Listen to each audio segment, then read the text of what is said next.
Jadi bila prostat membengkak ni, dia akan mengganggu kita punya kencing. Kencing tak lawas, kencing menitis, tak tahan kencing kita sekat-sekat.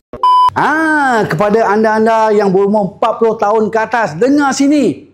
Mungkin anda ada masalah bangun tidur. Maksudnya 4-5 kali terganggu tidur anda. Itu maknanya anda mengalami bengkak prostat, tidur terganggu, kerja terganggu. Kadang-kadang tu boleh mengganggu hubungan suami isteri. Jadi bila prostat membengkak ni, dia akan mengganggu kita punya kencing. Kencing tak lawas, kencing menitis, tak tahan kencing tersekat-sekat. Jadi, oleh sebab itu, saya pilih Total Man Betal Air One. Sumber formulasi daripada Saw Palmetto, Tongkat Ali, Delima yang boleh mengecutkan kencing anda.